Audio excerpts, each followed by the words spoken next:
O Estrelando está começando. Minha entrevistada, Ana Gonzalez, ela que é do signo de Sagitário, tem um ascendente em Gêmeos e a lua dela no signo de Touro. A Ana é graduada em letras, astróloga há 40 anos e divulga o pensamento astrológico junto dos símbolos da cultura e da arte. Na verdade, a Ana tem um currículo muito extenso que não deu tempo eu te apresentar aqui, mas através da internet você pode ter esse acesso. E eu convidei a Ana justamente porque ela coordena uma pesquisa sobre astrologia, sobre a história da astrologia de São Paulo. Tá? Ana, muitíssimo obrigado pela sua vinda de São Paulo aqui do estúdio de Santos para gravar o programa Estrelando. Eu fico muito feliz com a oportunidade e muito contente de poder apresentar essa pesquisa. Nossa, eu gostaria de saber mais, acredito que quem é astrólogo, quem não é astrólogo, também interessados em saber sobre esse tema. Como que você está caminhando a pesquisa? Então, primeiro de tudo, eu devo dizer que eu não sou a primeira. O Bola já fez um grande trabalho, um bonito trabalho, um ensaio sobre isso, que está publicado como introdução de um livro de enciclopédia da astrologia. Bola, do astrólogo do Rio de Janeiro. Isso, a Marília também tem um livro da astrologia no Brasil. É que faltou, quando você fala dessa citação, faltou eles citarem nesse livro, na época, os 11 encontros de astrologia que eu promovi no Sesc de Santos. Então, nós vamos fazer isso agora. Com vários astrólogos que já faleceram, infelizmente, um deles. E eu estou montando já, eu consegui as fitas, são 30 anos de fitas, né? 30 anos. Eu estou recuperando algumas fitas e vou postá-las depois das palestras. Eu quero que você passe todo esse material para mim, que vai ser um prazer enorme escrever. Mas eu digo que não existe, nem o trabalho que eu estou fazendo, ele é conclusivo. Eu comecei esse trabalho porque eu percebi que se não houvesse o registro, entendeu, de tudo que foi feito antes da internet, isso seria perdido. Então isso é história oral, isso depende do depoimento das pessoas, porque não tem nada escrito. Quer dizer, o que o Bola fez e a Marília são apenas uma parte, tem muita coisa que eu estou recuperando, que eu estou resgatando, mediante o depoimento das pessoas. Então, eu estudei o que é história oral, eu estudei o que é arquivo, as pessoas não dão a menor importância para os papéis, elas jogam fora as fotografias, os folders, os programas das escolas e de tudo o que aconteceu. Então, é um trabalho enorme resgatar isso, mostrar a importância, interpretar e marcar, registrar. Então, eu tenho feito isso e começou por causa dessa minha preocupação. Quando eu comecei em 2011, as pessoas falavam, você é louca. Eu acho que eu sou um pouco mesmo idealista demais, entendeu? E aí eu falei, não, vamos fazer. E ao longo desses quase 11 anos, né, mais quase 10 agora, eu consegui em 3 etapas apoio de muita gente. Eu tenho já, assim, quase 30 textos prontos, material para um livro, com certeza. E com muita dificuldade, aprendendo a duras penas o que cabe, o que não cabe. Eu fui pensando, porque eu tenho que ter mínimos critérios para fazer essa história. Então, qual é a metodologia que eu usei? Primeiro, cabe tudo. Não existe o que não cabe. Foi história, foi trabalho profissional, foi, sabe, a coisa que aconteceu nessa atividade, eu registro, entendeu? Quer dizer, não cabe só história psicológica ou humanista ou clássica, não. Cabe o que é a história. João Bidu vai aparecer, entendeu? Omar Cardoso. Omar Cardoso, com certeza, é um grande mestre. Hélio Amorim, quer dizer... Hélio Amorim, eu tenho uma pessoa que está escrevendo um texto muito bonito sobre ele. Conheci ele bastantes vezes. E você vai falar alguma coisa dele. Conheci ele. Então, assim, é um trabalho que tem se desenvolvido aí com alguns espaços, porque eu não ganho nada com isso, né, Jorge?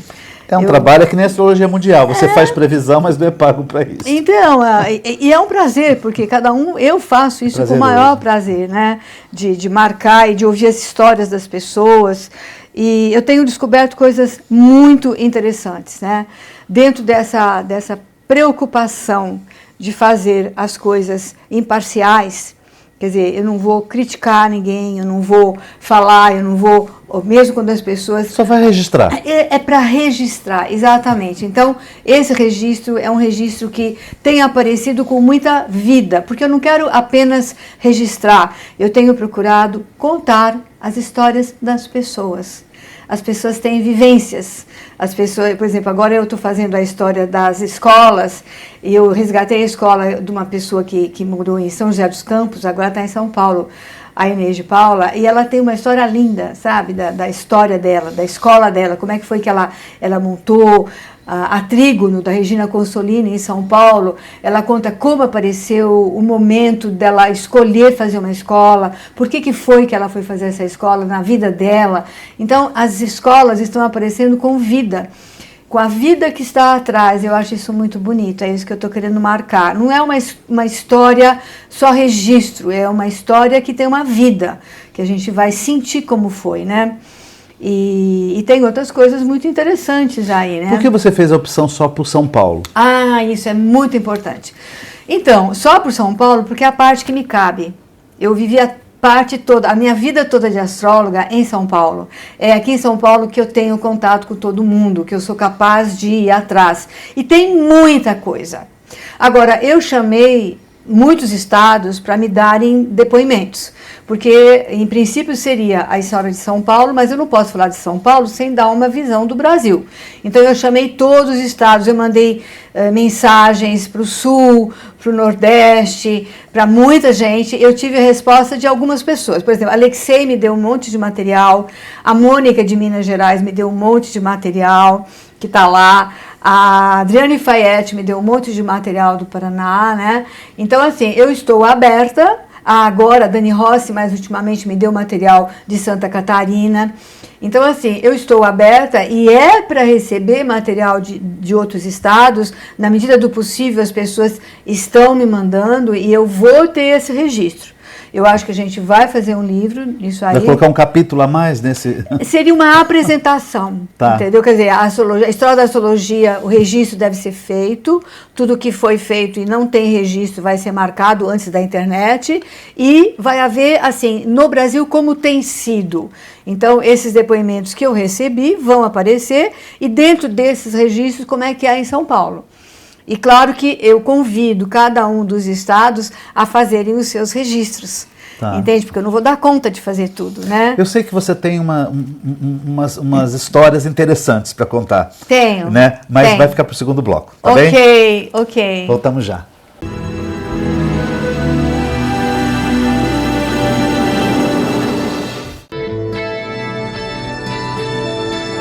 Apoio. Euro, materiais para construção e reforma. Praça dos Andradas 110, em Santos.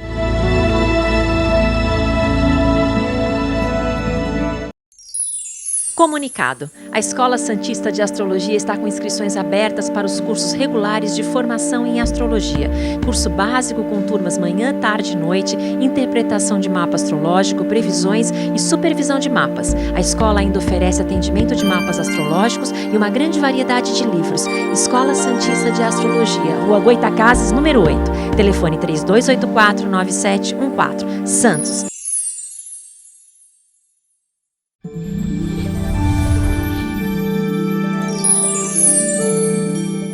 A Escola Santista de Astrologia promove novas turmas para o curso básico de Astrologia e Tarô para 2020.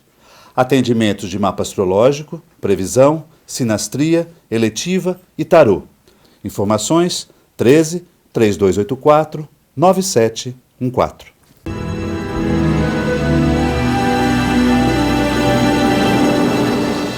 Voltamos ao segundo bloco, minha entrevistada Ana Gonzalez. Estamos falando sobre a pesquisa que ela está desenvolvendo e quer publicar logo. Então, você que está assistindo aqui essa entrevista, ajude-a. Vai sair o contato dela aqui na tela, no final da entrevista, tá? Para você mandar material também. Muito bom. Ana, me fala uma coisa, você tem histórias. Qual foi o primeiro astrólogo no Brasil? Foi Antônio Oliva Rodrigues. Ele é português, na verdade. Ele veio criança para cá, com 11 anos de idade, por isso que eu acho que ele iniciou a astrologia aqui, porque ele fez tudo aqui. Então, eu acho que já me questionaram, mas ele é português? Eu falei, não, ele foi criado aqui, ele veio como imigrante para cá, então ele é brasileiro. E ele teve um contato com pessoas de fora, né, por causa dos livros que havia naquela época, e ele montou a editora Pensamento, e montou o Círculo Esotérico da Comunhão do Pensamento. Sim. E ele teve, assim, uma divulgação enorme. Ele juntou em volta dele uma multidão de pessoas. Porque tudo era por correio naquela época. Então havia divulgação do círculo esotérico por correio, então ele divulgava a astrologia. E ele fez folder papelão, divulgação, entendeu? Marketing Tá. da sala onde ele atendia astrologia na Rua da Glória. Eu tenho isso. Uma coisa muito linda, entendeu?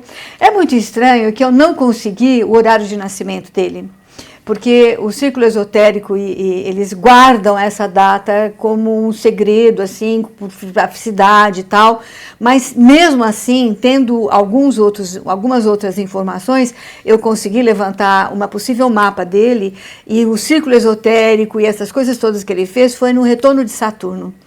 Entende? Então, eu levantei algumas coisas possíveis, eu fiz o estudo possível, entendeu? Que está no Constelar, se não me engano. E foi um prazer levantar esse homem iluminado. Ele foi um homem iluminado porque ele juntou em volta dele uma multidão, entendeu? Divulgando hoje, a astrologia, né? e divulgando todo aquele estudo que ele tinha, né? Que ele foi um homem... Ele fazia atendimentos pessoais, então? Fazia. E a formação dele veio de onde? Olha, ele foi um estudioso. Tá. Aí é que tá. Ele deve ter feito escola básica para ser alfabetizado, entendeu? E ele teve contato com muita gente de fora, ele teve contato com bibliografia que veio de fora.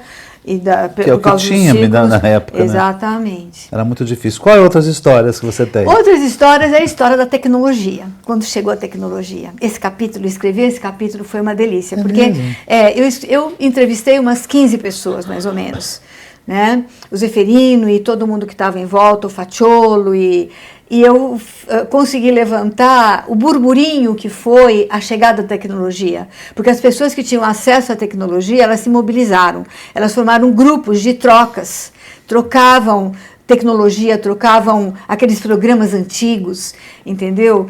E aí foi assim que o Paulo e o Paulo Teixeira, o Paulo que fez o Pegasus, e o Amaury, que fez o Paulo de Tarso, e o Amaury Maganha, eles estavam alunos do Facciolo, eles se conheceram lá, o Facciolo tinha necessidade dessa tecnologia, eles formaram um grupo e apareceu os dois programas, que eu também tive a felicidade de escrever a história dos dois, de cada um deles. Então, para quem não sabe, a parte da tecnologia a que ela está se referindo não é a que se interpreta mapa astrológico e fala do signo. É a tecnologia que ela está se referindo, é justamente dos cálculos. Os primeiros programas de astrologia que nos facilitaram imensamente a não só dar aula, mas os atendimentos, né?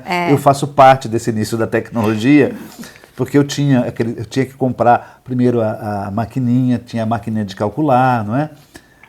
E depois nós entramos nesses programas com aquelas impressoras que os mapas saíam quadrados e tal. Jorge, eu tenho uma lembrança, nunca mais eu vou me esquecer na vida. O Valdemir me convidou, vem cá que eu vou te mostrar uma coisa. Eu fui na casa dele, ver o que ela é.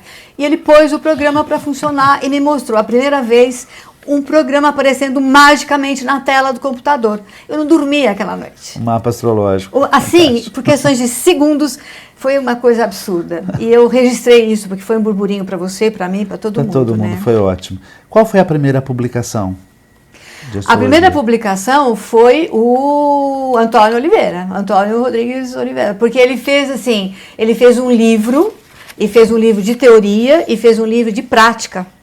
Então, foi na Editora Pensamento com ele. A primeira publicação que teve foi essa. Depois houve muitas outras, mas a primeira, e que está registrada, e que tem um livro lá na Editora Pensamento, eu visitei. A Editora Pensamento tem um museu lindo, tem uma sala que é um museu, sabe? Com a publicação, com a editora, como é que chama aquele... Que hoje em dia tem um manual como é que se chama aquilo que a Editora Pensamento faz? Que é o Almanaque do Pensamento. O Almanaque do Pensamento, tem os primeiros almanaques, então ele tem essas publicações, tem o livro dessas primeiras publicações de astrologia, está lá. Foi com ele, foi lá no 1930, 40, talvez 40 já. 40. E o primeiro evento de astrologia? Então, Brasil? foi aqui em São Paulo, eu acho, foi lá naqueles que o Facciolo organizava, né? Eu não sei se no Rio teve, antes, eu não sei, mas assim, com certeza os primeiros... Isso aí eu não trabalhei ainda, eu não mexi nessa parte. Então você acredita, Ana, que o histórico da astrologia, a astrologia no Brasil iniciou em São Paulo? Foi muito forte em São Paulo e no Rio, porque a gente teve muita troca naquele início. Eu estou levantando o histórico das escolas, são mais de 20 escolas em São Paulo. Em São Paulo. Em que ano? Agora? Não, a primeira foi a escola do Fatiolo, o IPA. O IPA, Instituto 69, de 69, 69. Primeira escola. Depois teve a Júpiter. Tá. Do Olavo, do Bola e da Marilu. Do Olavo? Do Olavo de Carvalho. Olavo de Carvalho. Exato. Né? Quer dizer, as pessoas não gostam dele, mas ele foi um grande astrólogo e teve um papel fundamental naquela época. A gente vai ter que engolir isso. A Bárbara, numa entrevista na editora, na revista Piauí, ela fala que ela estudou na Júpiter com ele e aprendeu muito. Sabe, você tem que falar o que é, né? Sim, claro. Ele fez um trabalho incrível naquela época, não importa o que ele faz hoje. Mas assim, essas escolas foram as primeiras, né? Agora, no Rio, eu não sei quais, a astrociência foi muito importante. E o Bola, quando cita as escolas, ele fala que a escola Júpiter, ela foi uma pioneira e ela gerou a escola Astrociência no Rio, a Girassol e a da Cláudia Lisboa, enfim. Existe uma cronologia das escolas que ainda eu não levantei. Então, as escolas do Rio eu não sei. Eu espero que o Fernando Fernandes, que faz um trabalho belíssimo na Constelar, levante essas coisas, ou outra pessoa do Rio levante esses detalhes da história da astrologia. Você, né? faz em São Paulo e de repente ele faz no Rio de Janeiro também, ele né? tem feito, ele faz muita coisa bacana, né? Com certeza, ele levanta muito dado, ele é um grande jornalista, é um grande pesquisador, né? E existe a Associação Brasileira de Astrologia, a ABA, né? Isso. E o Sindicato dos Astrólogos do Estado de São Paulo, também, ambos foram fundados pelo Antônio Fatiulo, a Vera Fatiulo e tal. E temos no Rio de Janeiro também o Sindicato dos Astrólogos do Rio de Janeiro, que são os que eu tenho mais contato. Exato. Né? Agora, houve naquela época mais antiga da astrologia um contato muito grande entre a Emma de Mancheville, veio várias vezes aqui na Escola Júpiter. A Maria Eugênia, por exemplo, do Rio, eu tenho inúmeras fotografias dela em eventos das escolas de São Paulo. Havia uma troca muito interessante naquela época que é necessário marcar. Né? E levantar a história dessas escolas é uma paixão. Sim, você já está começando por São Paulo, o contato vai sair na tela da Ana, se você tiver alguma informação para dar de alguma escola, de um tio que estudava lá em 1920, tem uma foto, atendia dentro de casa. Esse convite seu é fantástico, porque isso depende do depoimento das pessoas. Eu estou resgatando... De repente tem um tio, uma tia que atendia dentro de casa a astrologia, dava uma aulinha particular no final de semana. Isso é super importante. Tem informação? Manda para Ana. Isso é importante. Agradeço muito. Ana, muitíssimo obrigado por ter vindo a Santos para essa entrevista. Muito obrigada, eu que agradeço a oportunidade. Para vocês, uma ótima semana a todos, com muita luz, axé, força e muitos bons planetas para a gente.